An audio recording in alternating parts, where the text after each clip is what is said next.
Let's see here. Hey, Ryan, can you hear me? What is going on here? Eric, can you hear me? Yeah, I can hear you. All right. Well, what's going on with Ryan here? Let's see. Probably turn the audio on. Let me see how I get his attention here. Chat. Let's try that. Is that you, Ryan? That's me. What's going on, guys? Oh, all right, man. Yeah, I was having trouble with the audio there. Yeah, I could not figure it out. Can you hear me though? Yeah. I couldn't before, but yeah, All I right. got you, man. How you doing, bud? Doing real good. Yeah, It's been a good day. Thanks for doing this. Yeah, no, I appreciate the opportunity. Yeah, you bet. I know it's pretty late, and so it's so hard finding a time that works for the most amount of guys. I mean, it's half for morning, half for night, and I'm about to fall asleep. And this is like past my bedtime, so I'm ready to just crash right now. Well, I completely get it. Yeah, man. So yeah, let's wait. Wait a couple more guys. I'm sure will be here. For those guys that aren't going to be on the call, it'll be recorded and put inside of our membership site. So that's why I wanted to do this. And you've been super helpful over the last, I guess it's probably been over a year since we've been connecting. So yeah, I mean, you're such a great resource for this stuff, and this is an area that is super confusing because there's so much information out there. A lot of it's, as you know, it's bullshit. And so I just want to kind of cover some basics.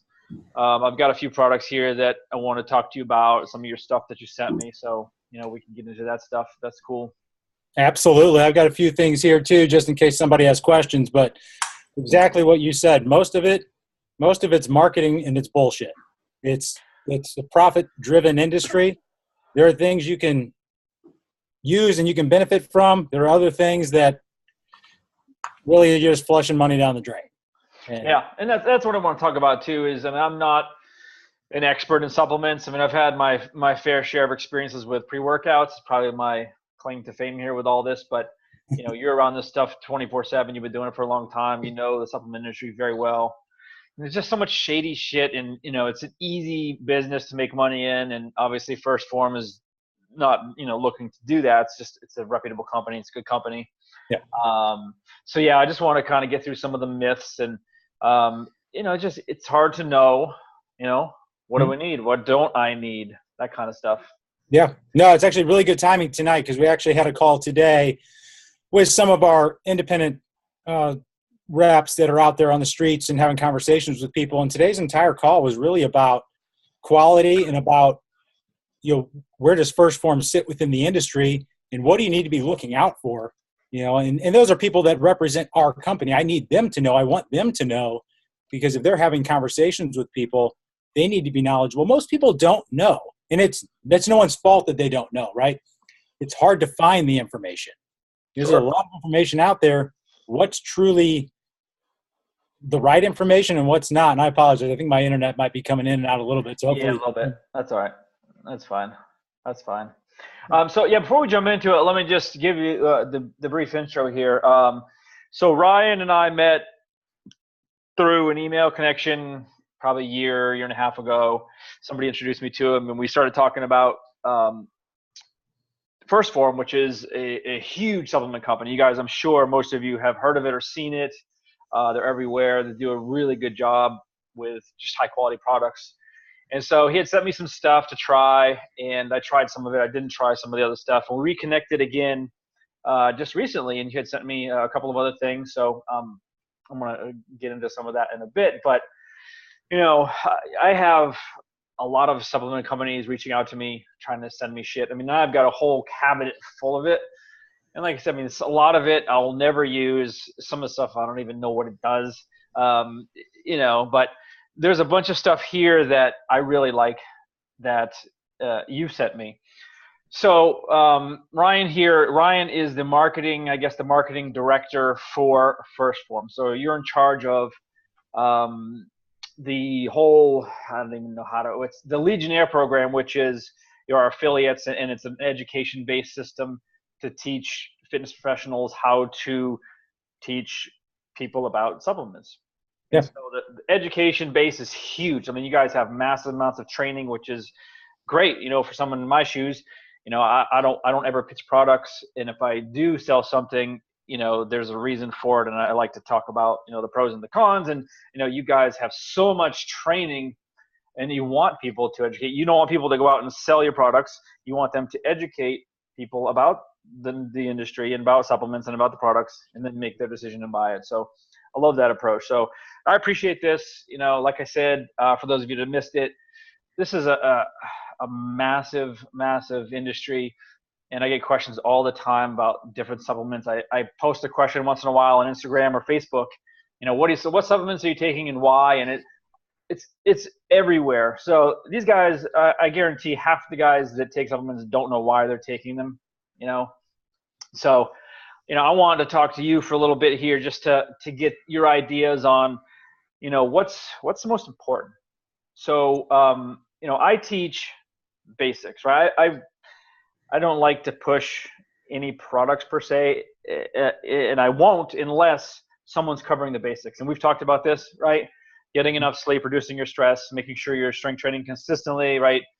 Just like the basic things, drinking enough water, which most guys our age, dads, aren't doing anyway, right? So going out and buying a bunch of supplements, protein powders, whatever, creatine, that doesn't make any sense, right? So yeah, I'm hoping to kind of pick your brain a little bit about this whole thing, and what we really need and what we don't need, type of thing. Yeah, absolutely. And you said it, the supplement industry is a huge industry.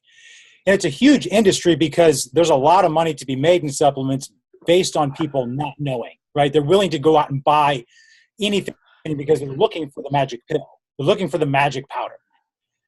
And there isn't one. Supplements are called supplements for a reason. All they do is supplement your diet, right? You will get better results through utilizing whole foods as your nutrition plan than you will from using supplements.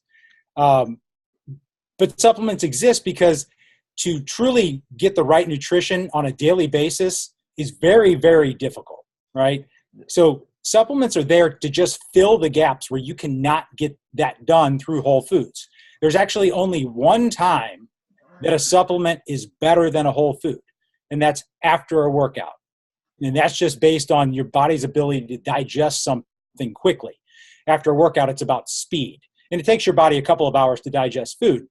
That would be the only time where I would say I would rather you use a supplement than a whole food. But that's not even the starting point. That's not the most important thing. Now, it is important if you're strength training, if you're doing any resistance training, but there are a couple of steps that come before that you have to make sure on a foundational level that you're covered. The supplement industry, like I said, is huge because it's easy to get into. The vast majority of companies really have no say-so in the products that they sell, meaning they don't have any control over the manufacturing. They don't have any control over the raw goods that are used. Really the only thing they have control over is the design of their label. So they go out and they contract manufacture their supplements, meaning they go to one of 3 or 4 main supplement manufacturing houses, and they essentially pick out of a catalog. If I'm going to make a pre-workout, because I know that's Steve's favorite go-to, I've got a big catalog that I can pick from, right? Well, hey, I've got $10,000 to start this supplement company. Well, I know it's going to cost me $4,000 for labels, so I've got $6,000 left to make products. All right, well, seems like everybody else is selling pre-workouts in like the $24 to $29 range. Okay, so let me find something that'll give me the biggest profit margin if I price my product at $29. So you flip through this catalog. Okay, this one's got some 400 milligrams of caffeine. This one's got a little bit of beta-alanine and a little bit of citrulline and a little bit of this and a little bit of that. Hey, and it's only going to cost me $6 per unit to make. Let's go with that one. They put in their order. They send the artwork to the company. 6, 8, 12 weeks later, the product shows up to them, and they start selling it online.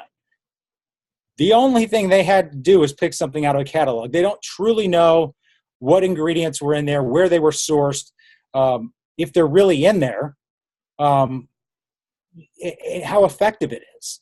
They don't know if it's been tested, which in most cases it has not been, and they just start selling it. So the important thing for you guys to understand, there's no regulation in the supplement industry, right? The FDA does not regulate supplements.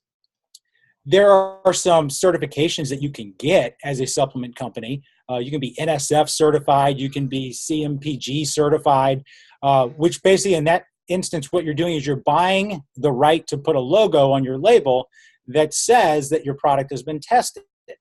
But all you're really buying is the logo. The product is not actually tested more than one time. All you're required to do as a supplement company is, if you want one of those certifications, which you don't have to have one, but let's say you want to have one, you send them a test batch.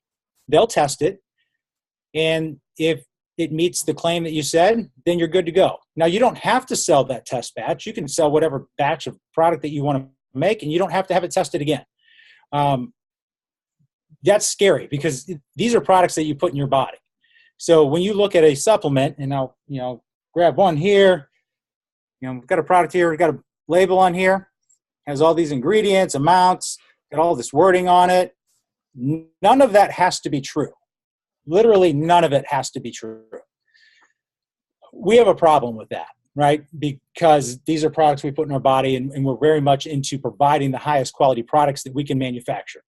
So we have complete control over our manufacturing process, of the sourcing of raw goods, of making the products, building the products, developing the products. And the facility that we own and manufacture in is an FDA inspected facility. Now understand, no supplement is FDA approved, but our facility is FDA approved, and it is an SQF level 3 certified facility. SQF is you can be SQF 1, SQF 2, or SQF 3. SQF 3 is the highest level food manufacturing and processing facility certification that exists on Earth. We can manufacture any food that we want in our facility, anything, because we have to live to that standard in our facility.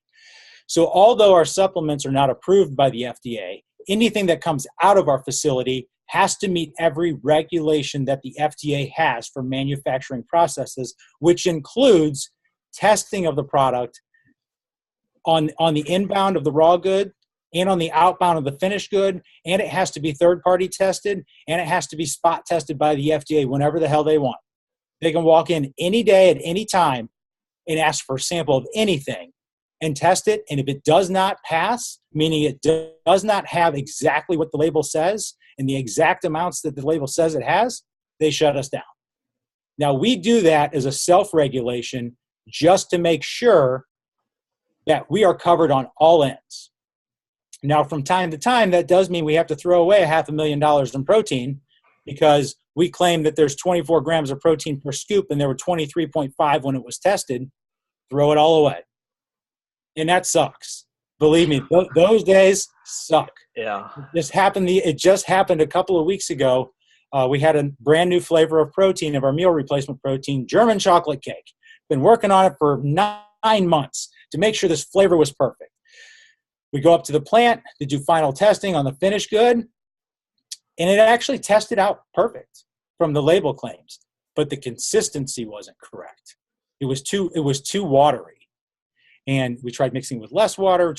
We couldn't get it right. So technically, we could have actually released that product and been fine FDA standard-wise, but we still threw it away because this is a flavor that we knew was going to be our biggest flavor if done right, and we ended up throwing that first batch away. Which that was a hit to the pocketbook. But we've now released that flavor 3 times, and it's sold out all 3 times in the first day. So it's well worth it. But my point being that you can't trust what's on a label of a supplement. So although you may not even know why you're taking the supplement, what the supplement says it is might not even be true. So whether you know what it is or not doesn't necessarily mean anything. But we go through those quality steps. So the one thing you'll notice when you look at a supplement label, so and I don't know if you guys can see this, but see that circle logo there? Says FDA in the middle. So that does not say FDA approved. That says FDA inspected facility. That is as close as you can get to being the high standard, the gold standard in the industry. we hang our hat on the fact that we remain SQF level 3 certified. Have never been dinged once on that. But we just want you as a consumer to know that when you look at the label, everything that the label says is true. Every claim that we make about how much of each ingredient is in there is in there. And believe me, they're sticklers. I'm in charge of the labels. And I've thrown away hundreds of thousands of dollars in labels too because I forgot an asterisk. Literally, one asterisk. And I found out about it on vacation last year. And boy, was my boss pissed. Yeah, you still have a job? No, I still had a job, but I wasn't sure when I came back if I would. Yeah, right. But so really your question was about foundations. And to me, that is the foundation, knowing what you're putting in your body, right? So without that, really, it's hard to really say, hey, what's important and what's not. I have to know what we're putting in our body. But when you really dive into it, what's the most important supplement? Bad news is the most important supplement is the most boring supplement on earth. It is a multivitamin. The multivitamin is the foundation of nutrition. Every process that the body goes through, from breathing to nerve reaction when walking to hearing to smell, everything is based on micronutrients. It would require 14 or so servings of a variety of vegetables a day to get the proper micronutrients your body would need to not be deficient in any area. Most people do not eat 14 servings of vegetables. I never have. I don't eat 14 in a week probably. But in a day, in a variety of vegetables, it just doesn't happen. So that's where a multivitamin comes in, and or a greens powder drink that covers those foundational needs. The more efficiently your body operates, the more efficient you are at getting results, whether it be weight loss, muscle gain, cardiovascular health, brain function, anything is all based on micronutrients. And micronutrients are a tiny part of your diet versus macronutrients, but from the aspect of your body actually working properly, you have to have micronutrients. If you are deficient in any area, your body is going to work to cover those deficiencies by pulling vitamin C over and trying to make it vitamin D, or vitamin E, trying to make it zinc, or whatever it has to do to meet those survival processes that happen in the body. Your body doesn't care, guys, about looking good. Doesn't care you're going to the beach in 2 months. Doesn't care that you want to be stronger. It doesn't care about anything when it comes to aesthetics or physically how you look. It cares about surviving. So from a micronutrient standpoint, that foundation will always be that foundation. It doesn't matter where you go look, the boring standard multivitamin is going to be the most foundational thing that you should start with. And Steve, I know we've talked about this. I know you agree that you have to start there. And if you don't start there, anything you're trying to do over and above it with supplementation or with your diet or with exercise is not going to work as well. There's just no way around that. Yeah, it's kind of like, the oil in your car. It's just like, you have to change it, but you don't know, how it's working or how long it's going to last. Just like, with the multivitamin, right? You can't feel it. You don't know. All you know is that when you go to the bathroom, your toilet turns bright yellow, and you're like, oh, and then, you read on the internet, oh, you're just pissing out all your vitamins. It's a waste. It's not, your body isn't absorbing it, blah, blah, blah. We've all heard that a million times. But, it's just like changing your oil, right? Just cover your bases. It's not expensive. I mean, you can get a quality multivitamin for 10, 15 bucks or whatever per month. Just, you got to just take it. I mean, it's just. Yep. Absolutely. And you're right. Like I'm peeing neon yellow. It's not working. Yeah, exactly. No, you really should so really when looking at a multivitamin, the only thing to consider, one, is it efficaciously dosed? Meaning, does it have the proper amount of each nutrient in there? And just so we all understand that the FDA does set guidelines on how much of each nutrient that you need in a day. Understand that 100% of vitamin C is really what you need to survive if you're sedentary. The more active you are, the more micronutrients you're going to utilize. The bigger you are, the more micronutrients you are going to use throughout the day. So having 100% of something is rarely ever enough from a micronutrient standpoint. But when you're looking at a multivitamin, there's one thing really to consider. You want a capsule, not a tablet.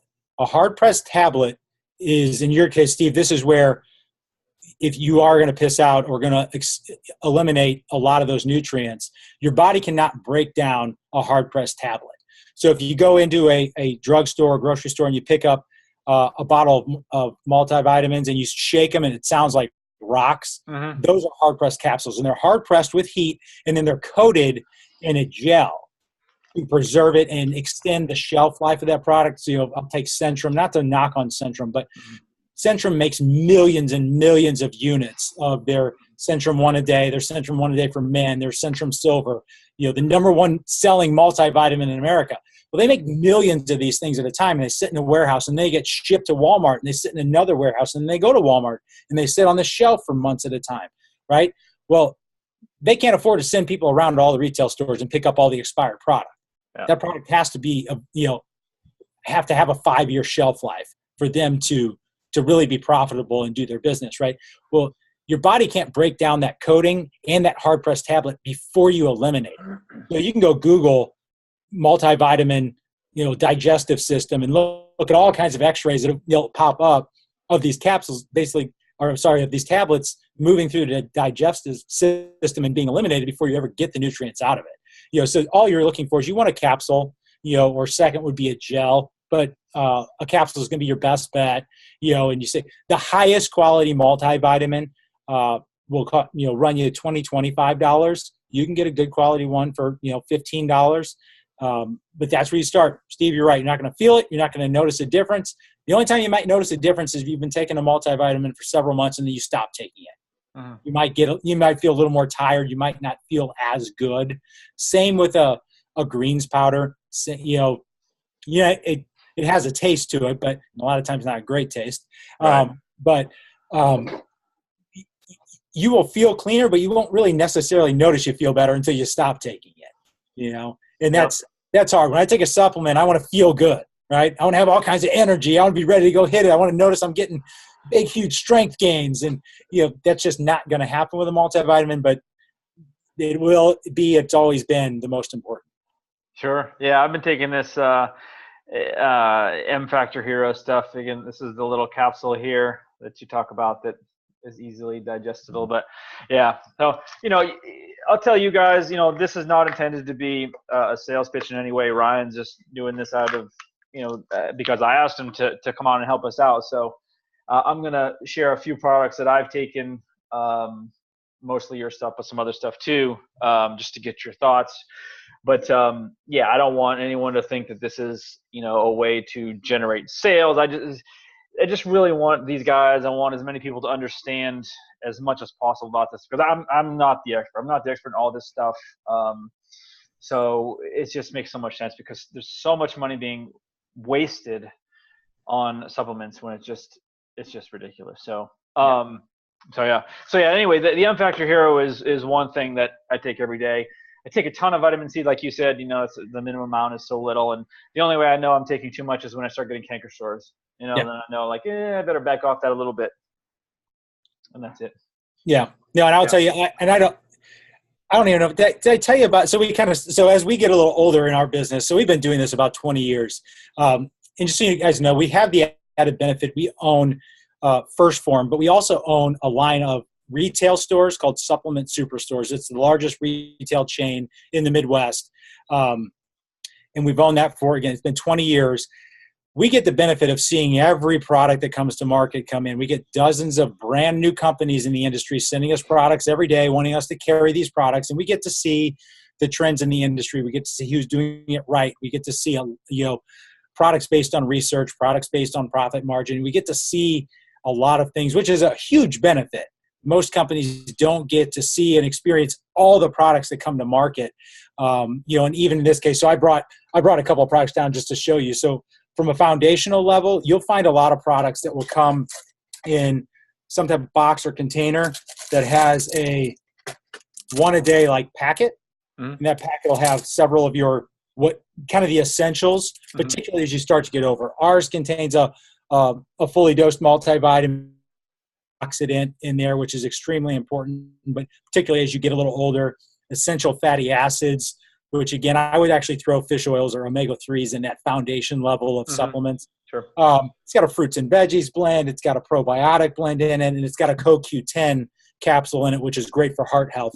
So it's kind of funny, as we've gotten older, we've started to pay a little bit more attention to like what do 40-year-olds need, because now that we're 40, we make these for ourselves. So those are good. We make ours. It's called Microfactor. There's another great one called Muscle Stack Pack. There's a Vita Pack. There's several companies that do that. In a lot of cases, you'll end up spending less money by buying a pack like that versus buying 3 individual supplements. So if you're buying multiple, you might want to look at something like that because it's going to save you a little bit of money. Sure. Okay. Yeah.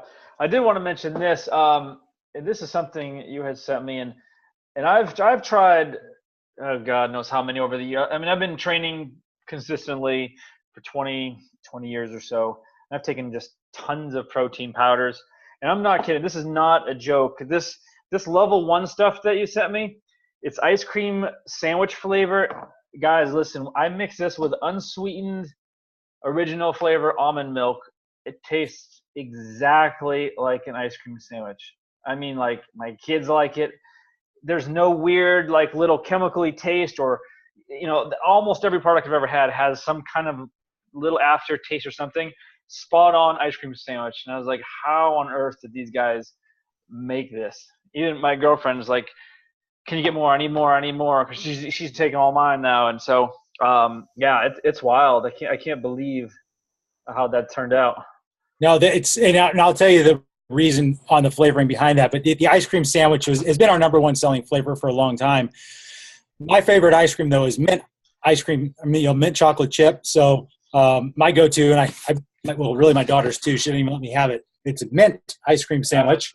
So it's like a mint chocolate chip ice cream sandwich. But so protein really. So we talk about foundations. Start there. Always start there. If you're not doing that, I wouldn't really waste my money on anything else. Not that it's a complete waste, but like, if you're not starting with the inexpensive multivitamin and or fish oil, it's like, really, how serious are you about your health?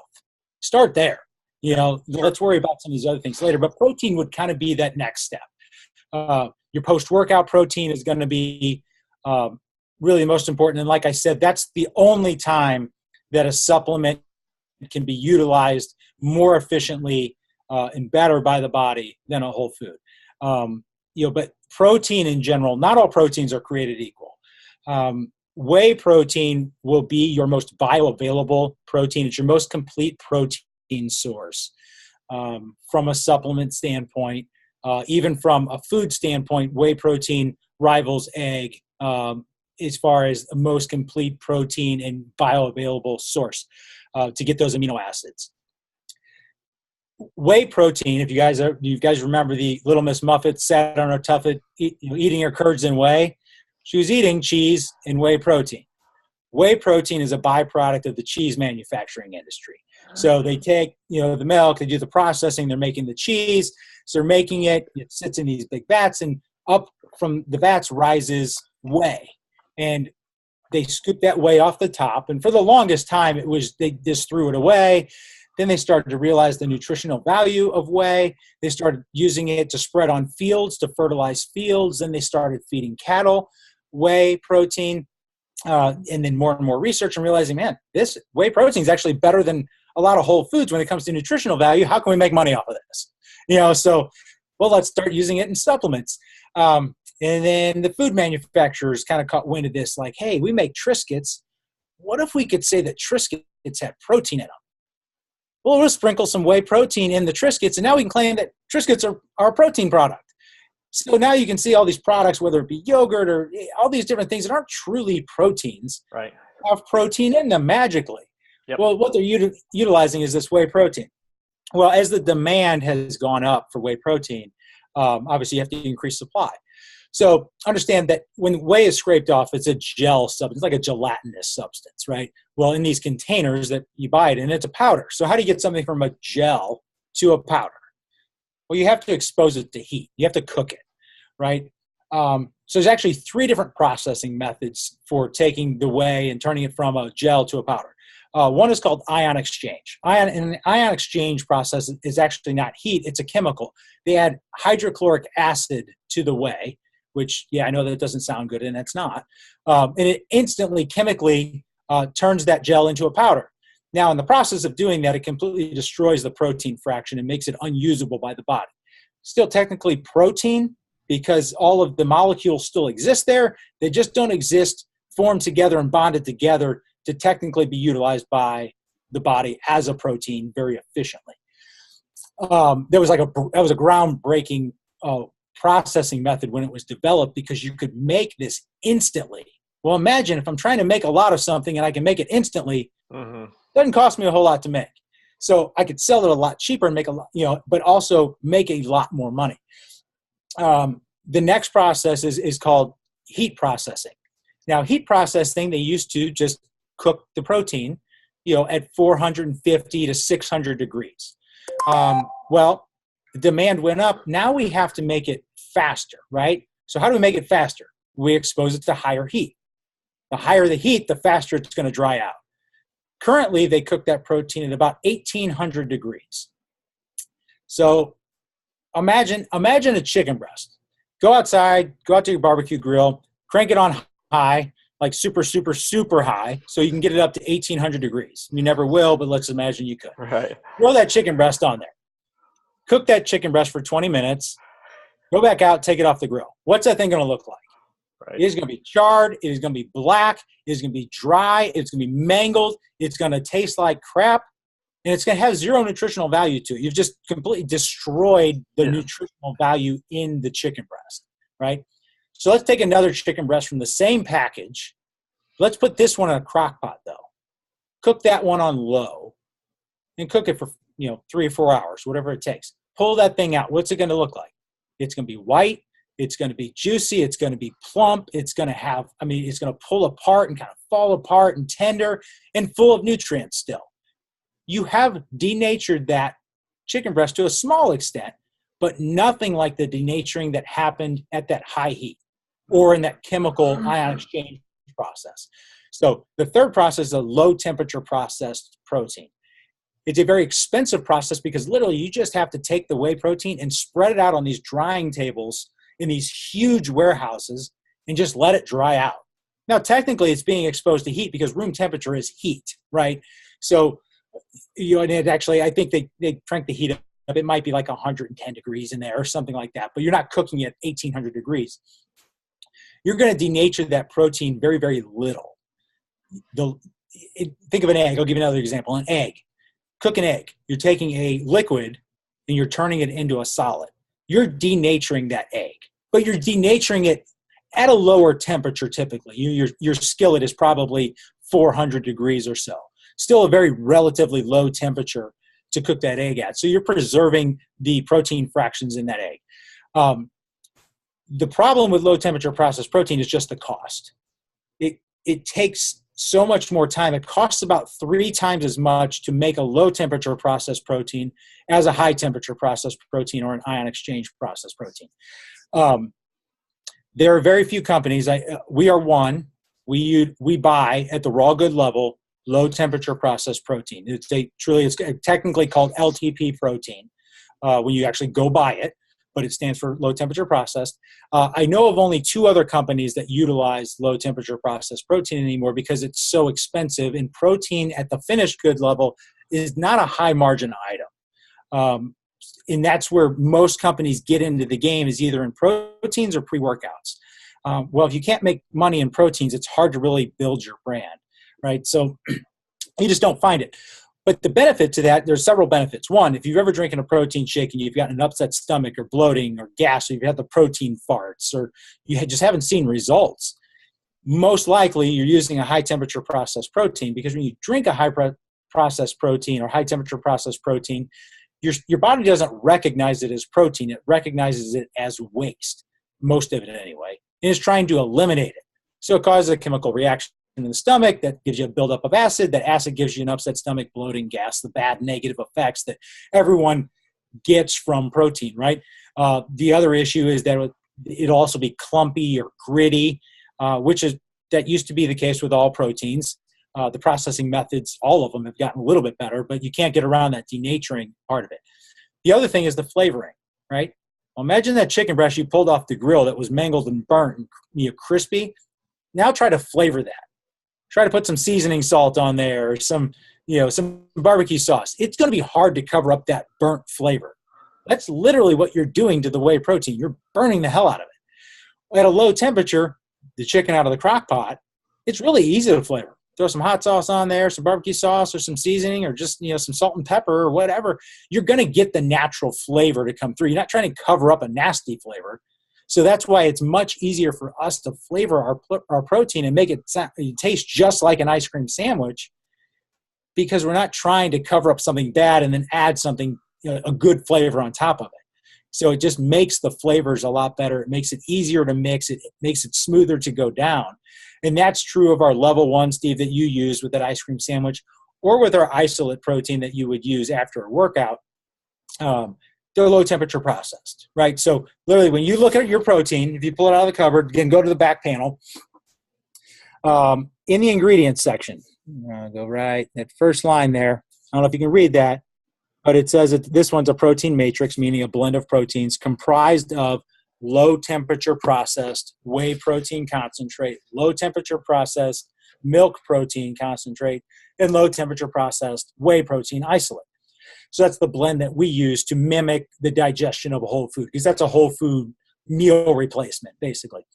It says low temperature processed because it is low temperature processed.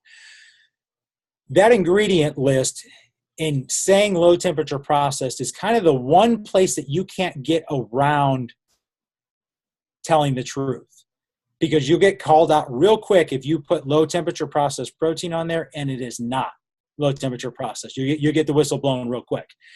So if it just says whey protein or milk protein, or it doesn't say LTP or low temperature processed, it is not low temperature processed. It costs way too much to buy low temperature processed protein to not put it on the label. Yeah, sure. So anyone that does puts it on the label. So that's one good way to do is go to your protein, flip to the back, see if it says LTP or low temperature processed. That's the biggest differentiator in proteins that I can tell you. It just comes down to how it's cooked and how it's processed. Now there's some other things with filtration methods and whatever, and I'm not going to get into that. But again, if someone's not using LTP, there's a good chance they're not really paying attention to the filtering method of it and things like that. All they're trying to do is get a product on the shelves and sell it for the highest profit margin possible. Protein's not a big profit margin item for us. We sell a ton of it though. And guess what? We're going to win in the long game. And so is Joe Raw Protein. They use a low temperature processed. Intech uses a low temperature process, or kind of a medium temperature process. They're going to win in the long game, right? Because they've got a good quality product that's going to produce a good result. Sure. Yeah, that was a good analogy, by the way. And now I want chicken. So what about Dymatize? I made chicken tacos before I came down here. Right. What about Dymatize? I used to use that exclusively. Is that a low temperature process? It is not, but they used an ion exchange for a long time, and they've gotten away from that. The protein quality is much better than it used to be. It's a product that we have sold in our stores for a long time, and we do recommend to people. I will say it is in the upper part of that quality category when you talk about proteins. It used to be, so they got bought out a few years ago, and I would say the quality is maybe not quite as high as it was a few years ago. I can't remember who bought them out, but I would say if that's a product you're using, that's a decent product. Don't feel bad about that. Really, the ones you're going to want to stay away from are those jugs at Walmart or Costco where you're getting like a tremendous deal. Mm-hmm. That's not a good quality protein. You cannot buy 5 pounds of protein for $30 and get a quality product.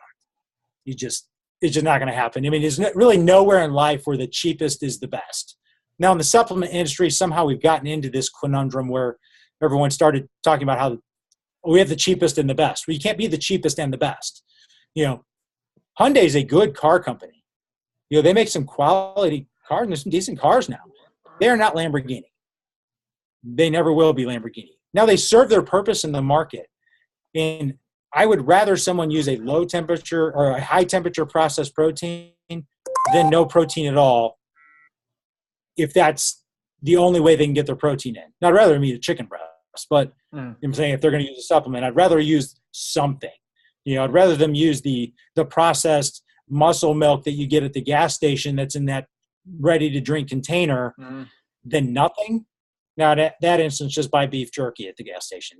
Don't drink the muscle milk. But that's still better than nothing. And that's where in the supplement industry, it is kind of a this is better than nothing option, right? Supplements in general are better than nothing, right? Whole food better, supplements better than nothing. Higher quality supplements better than the lower quality ones. But that's really where it's at, is use something versus nothing. Sure. I think a lot of people think they can take shortcuts, or it's going to work better if they just, I'm just going to have, 2 shakes today, 2 protein shakes instead of meals. And I always teach the importance of whole foods and the thermogenic and the thermic process of food, and you have to kind of understand that. But there are companies, Isogenics, and there's a ton of them. I mean, you go to a hospital and they'll charge you $2,000 a month to put you on a 1,200 calorie liquid diet. I said, how does that even make sense? Like, I hear it all the time, especially from women, oh, this has worked great. I'm like, of course you just lost a bunch of weight, but it just doesn't work like that. But yeah, so, whole foods, number one. If you're you can't get enough protein in, and it is a struggle. You don't need a lot. I mean, I think, not even a gram per pound of body weight is necessary. 0.7, I think maybe is the number now we're thinking about. But if you can't get that, use a supplement if you have to, but really try your best to get it through whole foods. No, I would never suggest more than 2 shakes in a day. If you're on a 6-meal diet per day, I would never suggest more than 2 shakes in a day. But because one, not that it's bad for you, you're just not getting the best results out of your nutrition plan. And you're also going to create bad habits if you're starting to just use shakes. If you're following that Isogenics plan, which is 4 shakes a day in a small little meal, that creates a bad habit and results that are not sustainable, right? Yeah, you're obviously going to lose weight. If you go into such a caloric deficit that your body is starving, it's going to burn anything it can. Muscle first and then fat, but you're going to lose weight. But then when you come out of that and you stop that diet, you're going to balloon up quickly because you've created a bad habit. You've put your body in a situation where it doesn't not know how to partition calories anymore. It doesn't know how to digest food correctly, and you're just going to balloon back up, which is why Isogenics, that's their one struggle point, is they do help people lose weight. They just rebound badly. Mm-hmm. Yeah, I mean, it goes to say with most of those, any of the Weight Watchers, whatever. I mean, they have great success rates on paper. Jenny lost, 50 pounds in 4 months, but, you have to look at the longer game. It's not just about that quick weight loss. But so let me ask you this, what are some supplements that are just an absolute waste? I mean, there's so many out there. You go to GNC or Vitamin World, whatever. I mean, there are so many products for every possible thing, and I'm sure 90% of them probably won't do anything at all. But what are some ones that you've come across that it's popular, but in your opinion, your experience, are a waste of money? Yeah, so that's a tough question because it all depends on need. Where are you at? Do you need glutamine? Most people do not, right? But I'm not going to say it's a waste of a supplement. If someone is in poor health and they struggle to get protein in, or they're a vegan and they're just not getting the full spectrum of protein, okay, now glutamine plays an important role in that person's nutrition because they're vitally lacking in that nutrient. For everyone else, though, it's a complete waste. And that's the vast majority of supplements. Most of them, their target audience is about yay big, right? There are people that have a need for it. Most people do not, and that's where they become a waste. Is people are thinking, oh well, my friend used this, or this person told me about this, and it was the greatest thing ever, or I need dandelion root, or I need activated charcoal. Well, yes, if you've been poisoned, activated charcoal is a great supplement to take because it's going to eliminate those toxins from your body pretty quickly, right? But if you've not, poisoned yourself, if you didn't mix up the Oreos for the rat poison, then you're probably in good shape, and you probably don't need activated charcoal, right? Right. But it's definitely useful in that situation.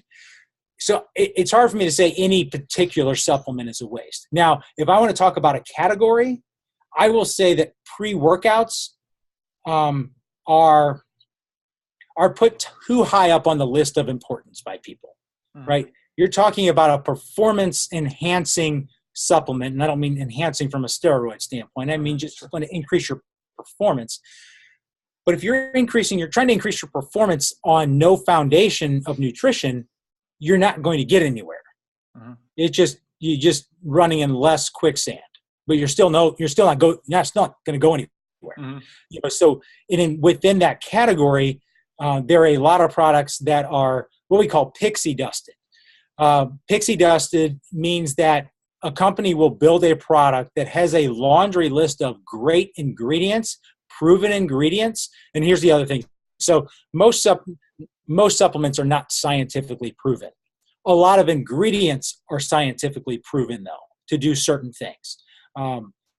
Beta-alanine, for example. Beta-alanine is scientifically proven to buffer lactic acid during your workout, or to buffer lactic acid in general, at a certain dose, right? It is proven at a dose, at 5 milligrams, I believe it is 5 milligrams, to be an effective dose of beta-alanine to reduce and buffer lactic acid. At 2 grams, it does nothing. It's not proven to do anything. At 3 grams, it's not proven to do anything. At 4.5, it's not proven to do anything. At 5 grams, it's proven to do that, right? Most people don't know what the efficacious dose is. So I'm going to go buy a pre-workout, I'm going to look at it, and it's like, okay, it's got creatine. Okay, well, it only has 1 gram of creatine. You need at least 5, probably 10 grams in a day on a daily basis consistently. All right, it's got beta-alanine in it. Well, it's got 1 gram of it. That's really not going to do anything for you. It's got L-citrulline in it. That's known to increase a pump at a certain dose, right? And they're going to throw in alanine. They're going to throw in a number of different things. They're going to throw in a ton of caffeine because that caffeine is going to make you feel it. Well, if I feel it, it must be working. But that's not true. The caffeine is actually counterproductive in your workout because it's going to restrict blood flow to your muscles, right? So caffeine on its own actually has a negative effect to your workout and the results that you're going to get. But you're looking at the back of the supplement label, and it has all these ingredients listed. Now let's go back to my original point. You don't even know for sure that any of that shit's in there. Sorry, any of that stuff. But let's say it is. It's not it's at such a small dose that it's not going to do anything for you. But most consumers, 99.9% of consumers, don't know what the efficacious dose of any of those ingredients are. So I can just put them in there. Hey, they're in there. I've got all these great ingredients that are proven to do things. Yeah, you do.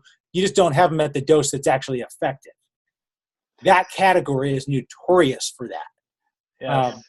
Some buzzwords, leucine, isoleucine, valine, beta-alanine. You hear those things, you associate with pre-workouts, boom, it's got to work. I've heard about this, and yeah, you're right. Nobody has any idea what the right dose is or how it's going to be effective.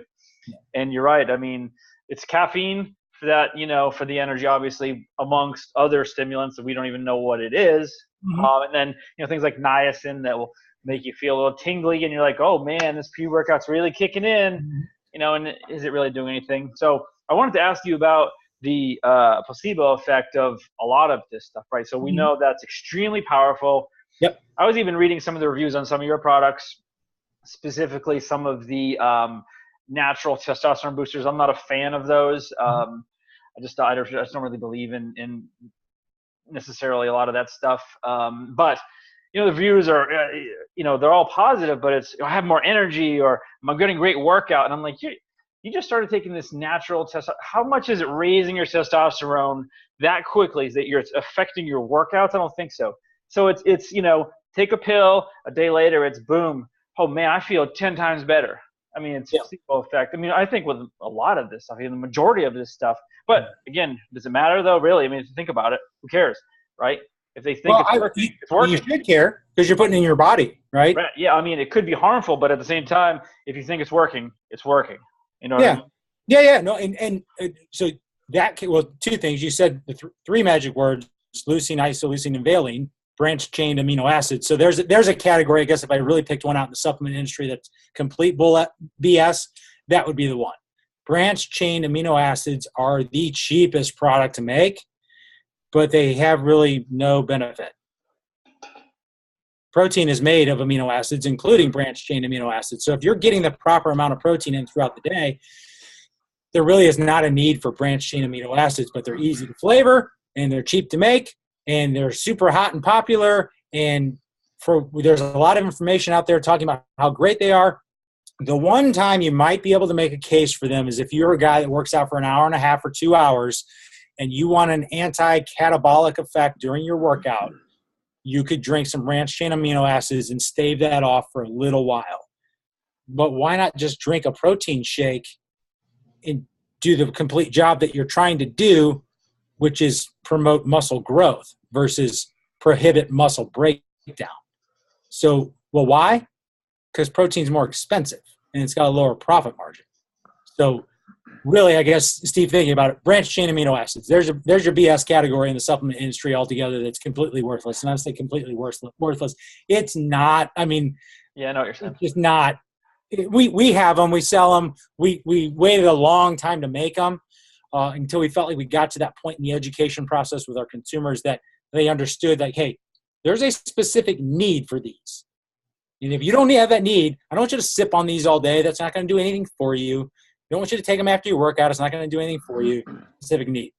Now, the testosterone boosters, if you walk into a supplement store and look at the shelves, there'll probably be 3 or 4 shelves of testosterone boosters. You will find maybe 1 or 2 that have multiple capsules that you're supposed to take per day. So there's another instance, a bad instance of pixie dusting.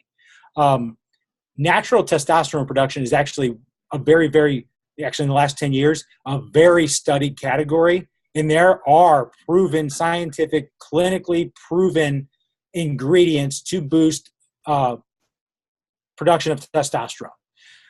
Those testosterone, so I'll tell you ours. Ours, on a daily basis, you're going to take 10 capsules is what it's going to take with our product. And that's the recommended dose or the directions for our product, because that's how many capsules it takes to get the efficacious dose of the ingredients that you need that are proven to boost free testosterone production or natural testosterone production. Our system is 3 bottles in order to get all of that in. Of those 3 shelves that you find, all of the products will be 1 bottle, and the dose will be 2 pills a day, and that is nowhere close to getting you to the efficacious or effective dose of those ingredients. Are they beneficial? They are beneficial. It is like when you talk about foundations and protein and this, and then you get up here to pre-workouts, and then you keep going up. Yeah, then you might get to testosterone. Like the hierarchy of needs is like way off the, it's way up there. Does it help? I mean, from personal performance, yes, it does make a difference. But that's one of those things you probably ought to talk to your doctor first. Make sure you're low in testosterone. Mm-hmm. Although we start to lose testosterone as we get older, like just naturally, that doesn't mean that you're low in testosterone, below levels that you need. Now, I went to the doctor. I got tested. My testosterone was low. I noticed it when I turned about 39. I was just like, man, I just don't feel right. He's like, yeah, you're low. Let's do some testosterone injections. Absolutely not. I'm not doing testosterone injections because that's way worse than giving myself what is essentially a multivitamin for my, for my production of testosterone. We talk about a natural testosterone booster. Natural is way different than a pro hormone or some of these other products out there that are no good for you whatsoever. They're basically unclassified steroids. Mm-hmm. Those I would never recommend someone. Those are dangerous in a lot of cases. But you're right. The placebo effect plays a big part of it because I know that there's not really a way for you to feel anything at all from our testosterone booster kit for about 10 to 14 days. You will not feel anything before that because there's a certain amount of time that it takes your body to produce testosterone. You are not taking a supplement that has testosterone in it. You are giving your body the nutrients it requires in order to be more efficient at producing testosterone. It takes time to produce testosterone. So if you tell me 3 days later, oh, I feel great and I had the biggest heart on. Yeah. No, you didn't. Not from that. Yeah. It's not possible, right? Yeah. So the placebo effect comes into play absolutely 100%, and it will come into play on weight loss products.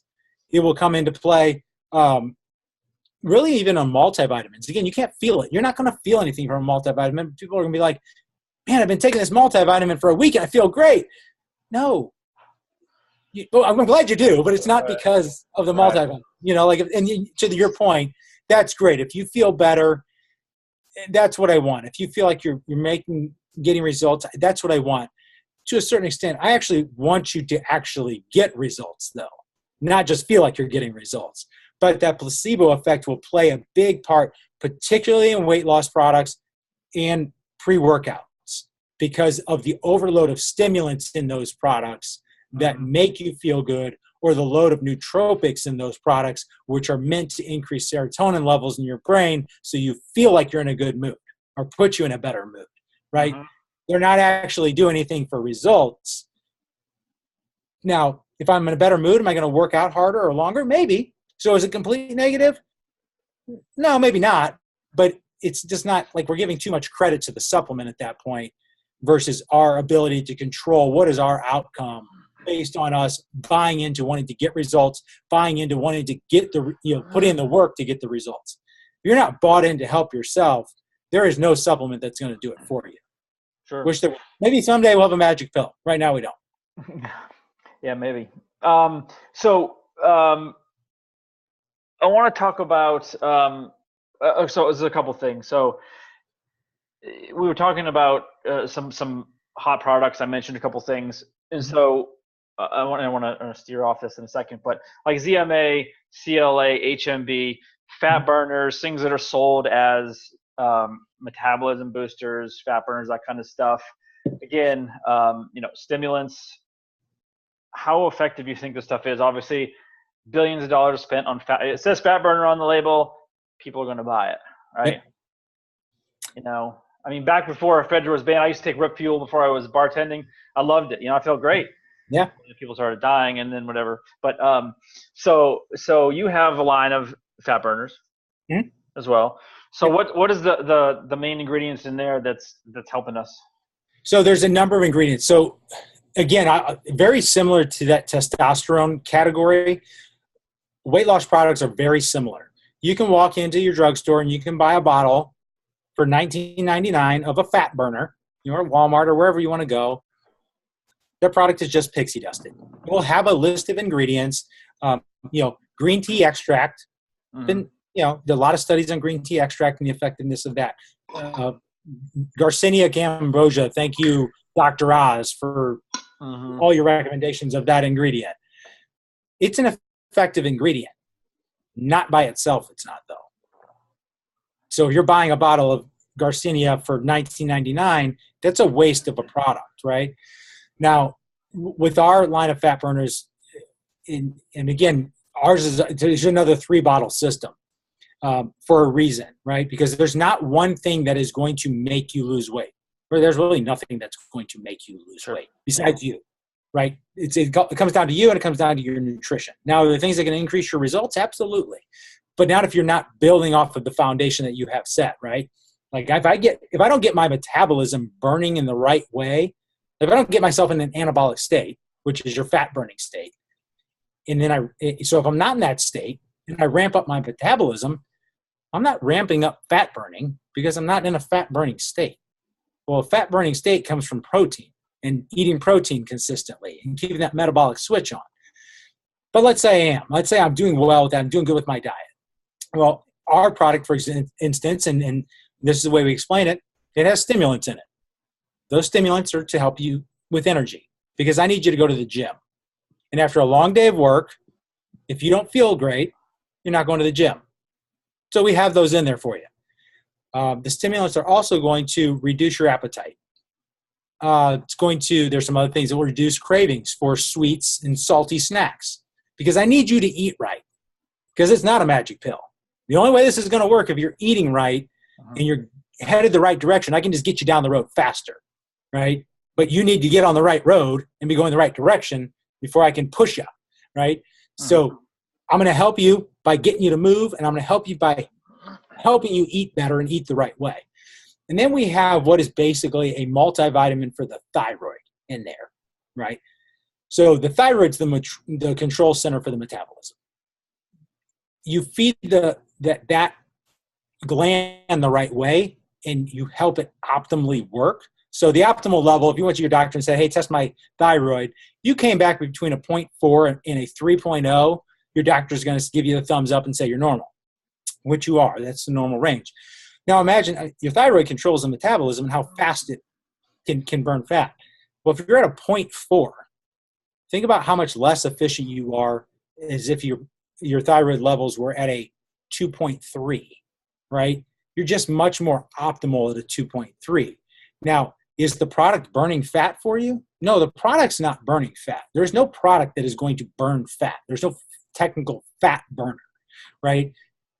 In our instance, the direction we take is we're going to put your body in a state to burn more fat faster, as long as you're doing the diet the right way.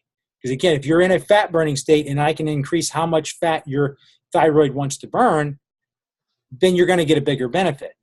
And then we're going to come back around from the nighttime standpoint, understanding that sleep is so utterly important. And here's probably the one most underrated category in supplements right now is nighttime supplementation. And this is a category you will see boom in the next 5 years, just based on society and how fast we move, how much stress we're under, how little sleep we get, how much we all want to grind and we want to, work hard. And that's all good and great and wonderful and try to be productive. But if you're not getting good quality sleep, you're not going to be as effective and efficient as possible throughout the day. So you will see, and you're starting to already see it, those inroads, and like you said, ZMAs and some other things that are effective.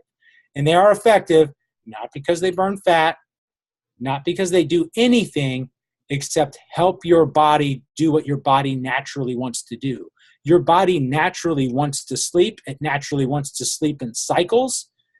And when you're super stressed, your body has a hard time going through those sleep cycles the right way. It wants to go through that light sleep cycle. It wants to get into a REM sleep cycle. It wants to be in a deep sleep cycle. Then it wants to come out of it and start it all over again. When you're highly stressed, your body does not typically spend a lot of time in that deep sleep cycle because it's not rested enough or de-stressed enough to get down there because your cortisol levels are increased. Well, that's where some of these nighttime supplementation products are extremely effective, because most of us don't eat at night because all the fad diets say don't eat after 6 or 7 o'clock, which is not the right answer. But again, if I'm going to put you on a caloric deficit so if I can make you lose weight, if I can cut out 600 calories by not letting you eat after 7 o'clock at night, guess what? I'm already halfway to the goal of cutting out the 1,200 calories that I'm going to try to cut out of your diet to get you there to make sure that you lose weight. So that's where that whole fad thing came out of, is because it makes sense. Don't eat before bed. No, that's wrong. You actually should eat before bed. You should eat protein before bed, sometime near bed. But right, so that's a whole fad thing. So since we're not eating at night, or we're eating McDonald's, which has no nutritional value, we're not allowing our body to de-stress. And we're not de-stressed going to bed, and we're looking at our phones trying to go to sleep, and we're looking at TV trying to go to sleep. We never actually turn the processes off in the brain that need to be turned off to actually get into those sleep patterns, right? So that's where nighttime supplementation is important. Now, again, you can do it through food. You can do it through setting your phone down. You can do it through putting your laptop away and turning the TV off and reading for a little while and sitting in the dark, or go sit under the stars, or chill out like grandma and grandpa used to do, who had no problems sleeping, right? Most people aren't going to put their phones down or their computers away or go sit under the stars. So that's where, again, this is where supplements have adapted to societal habits. Is it the best way? No, you really should just put the electronics away, play Uno with the kids, have some fun and laugh a lot, and laughter will do the same thing in helping reduce cortisol levels. But we're also stressed out, and we got to run the kids in 19 different places, every night, that we're not sitting down and having that good family time or that relaxation time, and stimulating the brain through conversation and through interactions face to face. Someone else's face in a face-to-face interaction produces chemicals in the brain that are positive, that you don't get through electronic interactions or non-face-to-face interactions. It's like some of those just natural creature habits that exist, and the body was made that way on purpose. Whether it be through God made us or through evolution, whatever you believe, the body works in a certain way. And the body has not evolved to electronics and electronic stimulation and society stimulation because that's only been around for a few hundred years, not even in the electronics cases, just 50 years, 20 years. Yep. The body's not evolved. The brain is not evolved to handle those type of stimuli that we put on it, right? So the supplement industry is adapted to the supplement industry actually evolved quicker than the human being evolved in that case, right? So the whole idea being, hey, if I can reduce cortisol levels and de-stress you, you will sleep better, which is going to help your body reset. And your body's kind of like a battery in that sense, right? So once your phone is charged, it stops charging. Once your body is reset and recharged, it doesn't need to keep charging. You'll wake up. A lot of guys or a lot of people will start taking a nighttime supplement, and they typically sleep from, midnight to 6 a.m. 4 or 5 days into using a supplement like that, they're up at 4 a.m. wide awake. And we get a lot of complaints about that. Like the line of stores that I told you we own. Yep. We get a lot of people that walk back in, they want to return the product. They're like, this thing, I don't sleep well at all. I wake up in the middle of the night. Congratulations. Guess what? You just slept well for the first time since you were probably 3. Your body only needed 4 hours of sleep, and that battery was recharged. You just don't know what it feels like to actually be recharged. The reason you felt wide awake when you woke up at 4 a.m. is because your body was ready to go. But that's so lost on society now. But again, is that the end-all be-all? No. I'd rather you do it the natural way. You're better off doing it the natural way. Now, is GABA or valerian root or melatonin bad for you? Absolutely not. And some of the foods that you eat will have that in there, and I'm sure there's some old Chinese guy somewhere. He's 158 years old over in Asia, and he could tell you, that 158 years ago that his grandpa 300 years ago used, ate valerian root every night, or took melatonin because they were pretty smart. They figured all this stuff out. I don't know why Asians all figured it out, but for some reason they have all the answers, right? And they've had the answers for a long time, but they weren't taking them as supplements. They were eating them as food. They just happen to know what roots, and they didn't have a problem pulling that thing out of the ground and munching on it a little bit, But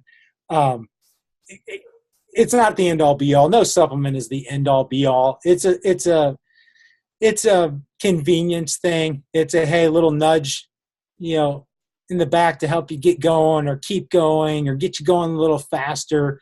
Where are you missing? Where are your gaps? And that's really, truly all a supplement should be. It should not be the first place you look. It should not really be the second place you look. It should be the last place you look in your overall plan to help you get where you're wanting to go. Do you need more testosterone? I'd focus more on what you're eating and how you're working out.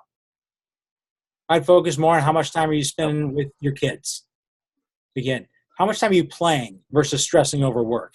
Some of those natural biological processes will take care of themselves and turn around if you just do the things that the body was naturally intended to do. Hey, go out hunting. Anybody that's ever hunted, you ever get out in the deer stand and you get the buck fever when you see a deer walking up, right? You kind of get the shakes and you can't because you shake. Hey, that's a good thing, right? That's producing a chemical reaction in your body that your body naturally has, right? But how many of us go hunting anymore? Right. We don't, it's those primal activities that are not done anymore. That's part of why we're at where we're at. Now that's not going to change. Steve, I don't know you that well, but I don't imagine you go out and hunt every day and kill your food. Nope, definitely not. No. Definitely don't do that. I think Dan does, but no, that makes perfect sense. I mean, that's exactly what it'd be. Just the last, like you said, the last resort there. So I want to open it up to a few guys. I think we lost a few here because of the time, but to see if anyone has any questions. I don't know who's 817 number, so if you have a question, I don't know if that's Chris. But if any of you guys have questions, or if you're taking supplements right now that maybe you have questions about, why you're taking them, are they really effective? I can start with you, Dan. Are you? Let me unmute you here. Why can't I unmute you? Oh, there you go. So, are you taking anything right now, Dan? Any supplements? I take a couple of things in the morning every day based upon some doctor's recommendations, and then protein sporadically. More or less, it's one of those things where I'll make a shake and use that as like a meal replacement rather than hit McDonald's or something like that. Okay. So my big thing I was thinking about while Ryan was talking was, and he kind of addressed it early on, but knowing whether I've got a good supplement or a bad supplement, and then understanding efficient doses. You see, for instance, I'm taking CoQ10 like you mentioned, and then vitamin C and turmeric actually in the morning for some inflammation stuff, and trying to figure out exactly good doses for that, and then also figuring out, is the stuff I'm buying actually worth buying, or is it just complete horseshit? Right. So I think you hit on most of that stuff, but the dosage size is still something that I'm confused on, where I would look, what kind of resources might be available to figure out who should be doing, what we should be taking, that kind of thing. Yeah. No, and that's going to be a tough answer because the answer is different for every single person. Right. Because how deficient are you in those particular vitamins or minerals? That's going to be different. That's going to really, if you wanted to drill down, you'd have to go get blood work. A good place for you guys to all start is know the difference between a water-soluble vitamin and a fat-soluble vitamin, right? Okay. So, if you look at any supplement that has B vitamins in it, B6 or B12, actually, I'm going to look because I'm curious. I don't know off the top of my head, but if I look at this one, there's going to be, so this one, we've got vitamin B2 in here. I'm sorry, vitamin B1. It's 50 milligrams. That's 4,167% of your daily value. Vitamin B2, 3,846% of your daily value. And I could go down the B's. I'll stop there because I think the point that I'm trying to make is, seems like an excessive amount of B vitamin, right? Well, B vitamin is a water-soluble vitamin. It's a very utilized vitamin. All the Bs are very utilized within the body for a lot of different processes. A water-soluble vitamin will be the yellow that you see in the toilet at the end of, on the bathroom. Same with vitamin C, right? Your body is just going to expel what it doesn't need. You can't overdose on water-soluble vitamins. So it is okay to take, you don't want to go overboard. But I know, like when I say overboard, I'm talking about 4,000% of what you need. That sounds overboard. In that case, it's not with B vitamins because they're so utterly utilized by the body in so many different ways. So it's one of those things that if it's a water-soluble vitamin, you kind of don't have to worry about it. Now, when you get into some of the fat-soluble vitamins or some of the minerals that your body can't necessarily excrete, that's where you have to start worrying about, am I getting too much? Not getting enough is not normally going to be the problem. When you're talking about, if you're taking turmeric or you're taking vitamin C or you're taking an individual vitamin or mineral, those are not going to be underdosed for the most part. Now you get into iron. Iron's one of those minerals where you have to be careful, where you can take too much iron. So you'll see iron, at 1 milligram or 5 milligram or, 100 milligram at 50% effective. Like there's a lot of different styles of iron. So that's where, like, do you really need iron? I don't know. I would go ask your doctor, do I really need iron? Because I know if I take too much iron, that's not great. Now, if it's a water-soluble vitamin, don't worry about it. If you're buying individual vitamins, you typically don't have to worry about dosing on it because it's hard for them to get around. Any individual vitamin or mineral is not very expensive to produce.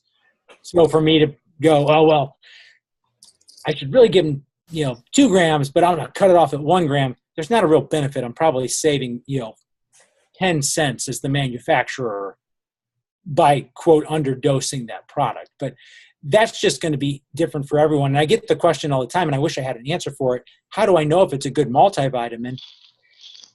Man, everybody needs something different. But if you're looking at the back of a multivitamin and it says 100% of everything, it's not a good multivitamin. It's low. Yeah. It's low, right? Now, in some cases, you may look at the back of a multivitamin and it may say 4% for the daily value of iron. It's because not everyone needs iron. And if they overload you with 100% of your iron in your multivitamin and you're getting 150% in your diet, okay, now you're getting too much. Yeah. So typically if you're looking at your vitamins, you see something that's very high, it's a water soluble. If you see something that's pretty low, it's going to be fat soluble, which means that your body's going to hold on to it and not excrete it, which means that you can end up with too much of it in your body. All right, cool.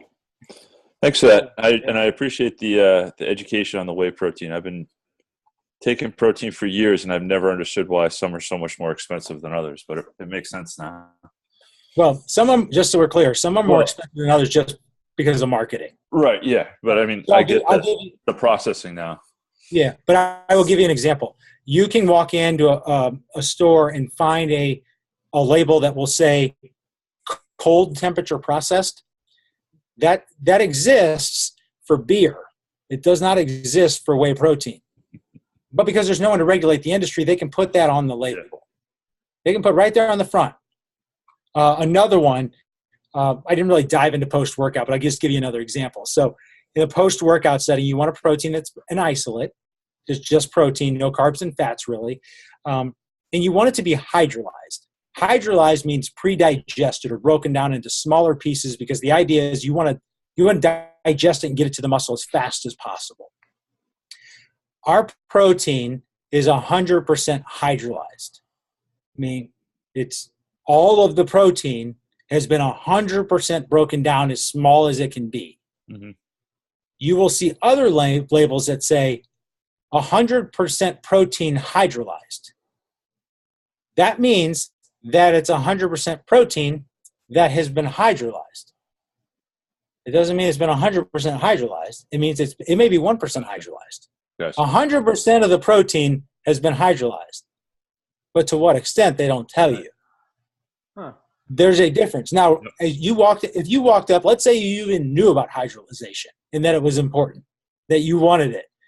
And you walked up and you saw 100% protein hydrolyzed, and then you saw another one that said protein 100% hydrolyzed. It would mean no difference to you. 100% difference in the results you're going to get in what the actual product is. Right, yeah. But you reading it on the label doesn't mean that's just a marketing thing. Cold filtered or cold processed probably sounds even better than low temperature processed. It's not a thing though. Like it doesn't exist. You can't take a gel and put it in the freezer and have it come out as a powder. Like that in physics, it just doesn't work, So that's just, there's a lot that you don't know because there's a lot that a lot of companies don't want you to know, And if they can kind of skate around it, they'd rather do that than truly educate you because they lose a lot of profit margin if you know what you're doing. Yeah, for sure. For sure. What about you, Scott? Are you taking anything? Let me get you. You taking anything? Oh, I can't hear you.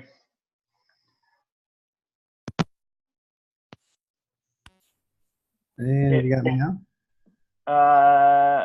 Can you hear me? Oh, there we go. All right. I do a little bit of protein. I did a little bit of creatine, like with workouts and stuff, doing the strength workouts. Mm-hmm. And then I just do, a multivitamin. I did vitamin D, a probiotic, which I've taken for years because of bouts of food poisoning on the road and stuff. But and then I do take fish oil too. So those are the things. But the one question I had, and we have to do DOT drug testing and stuff like that. Is there anything in supplements that could mask a positive drug test? Not really, unless they're intentionally put there. Okay. Now, every organization is going to be different. Every academy is going to be different. Every company is going to be different on what they're testing for. Protein is going to show up as chicken. No different. Right. Unless they're lacing it with something, which there's really no reason to. But again, that's where the safety issue comes in. Every batch of every flavor we make is tested. I know that there's nothing in there that's not supposed to be in there. Not every company is that way. I mean, what if some arsenic happened to fall in the vat of protein and it's not tested? Nobody would ever know.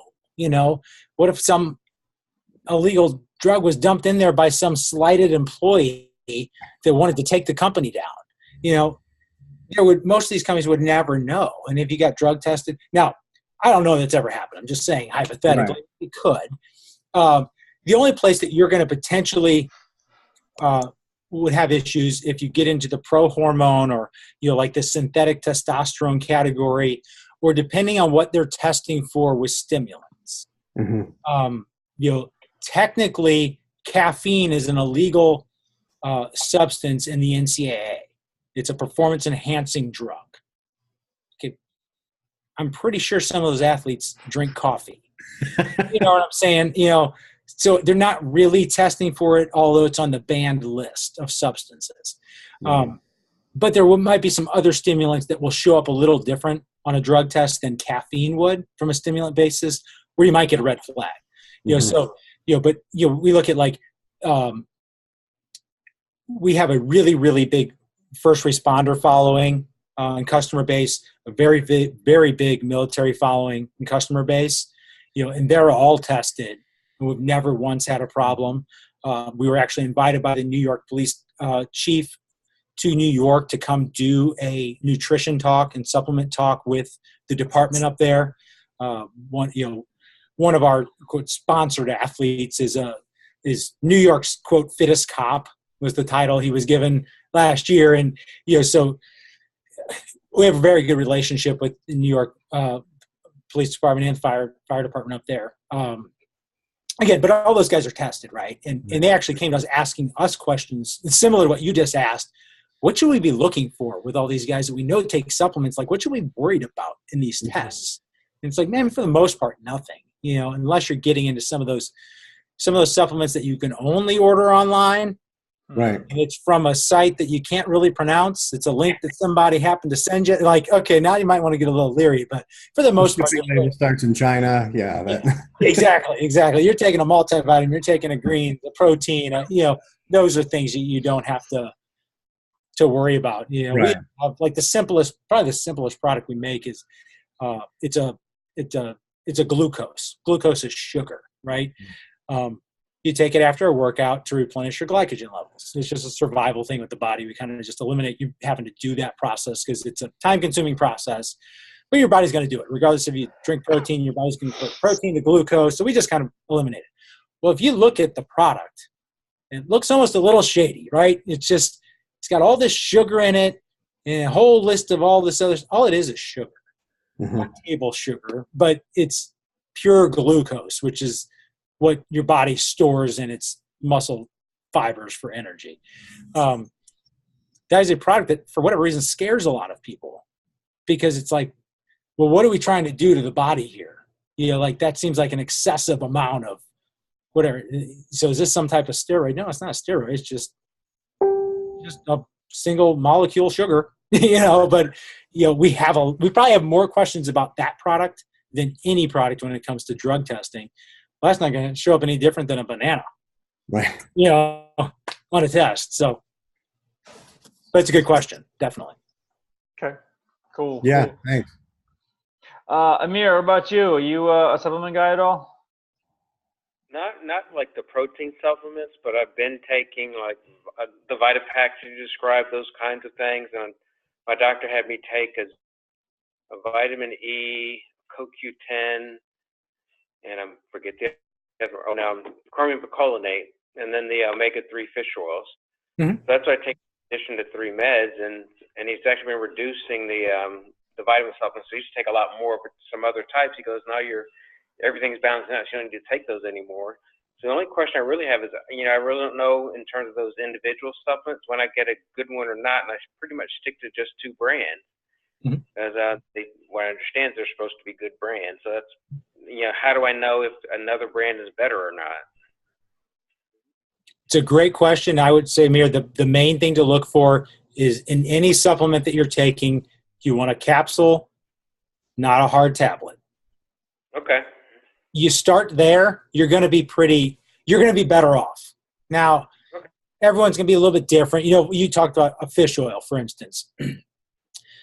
What you're paying for with fish oil is the EPA-DHA ratio. EPA and DHA are really why you're taking the omega-3. Again, there are efficacious doses of those 2 fatty acids. You can go to Sam's, you can go to Costco, and you can get like a 500 count omega-3 bottle. It's like huge. And you can get it for like $25. If you turn it around and look at the EPA and the DHA, they are in there. And they're in there at like 100 milligrams and 200 milligrams. Well, you really need like 800 milligrams and 500 milligrams. Now, you could just take 5 times as many pills of that cheap one and you get the end result. But you happen to take 5 times as much, which means that literally you could have spent 5 times as more for a quality product and gotten the same thing. So as long as you know what you're looking for, it sounds like your doctor's on top of it. And why I was saying, like, without going to your doctor and having a blood test, you really don't know where you're efficient or where you're deficient. So there's no cut and dry answer to what you need. Does someone need an omega-3 fish oil product? I mean, if they live in Louisiana, there's a good chance they do not. If they live in Hawaii, probably not. Those people eat a lot of fish. There's no reason to supplement with fish oil if you eat a lot of fish. If you live in Alaska, you're probably eating quite a bit of salmon.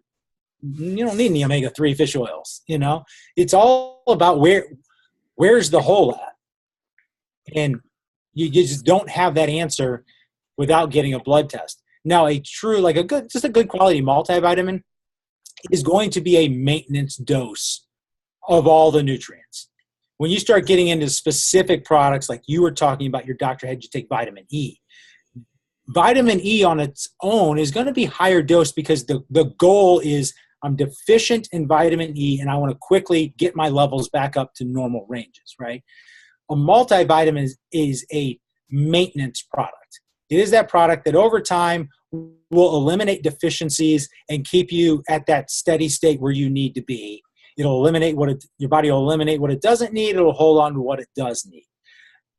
Most of us can't take a blood test every week or every day to know where we're deficient. So a multivitamin is more of a maintenance thing. Your doctor, and exactly to what I'm saying here, your doctor's like, okay, you don't need these individual vitamins anymore. That's good. They did exactly what he intended them to do, was get you out of that deficient state and back in that normal range. At that point, all you would really want to do, if you did anything, was just take a good quality multivitamin, which is just going to maintain those levels. You don't need, once you get a vitamin E back to normal, you don't need extra vitamin E. You just maintain the vitamin E. So again, I wish I could give you guys hey, here's a list of exactly what you need of everything. It's just going to be different for everybody.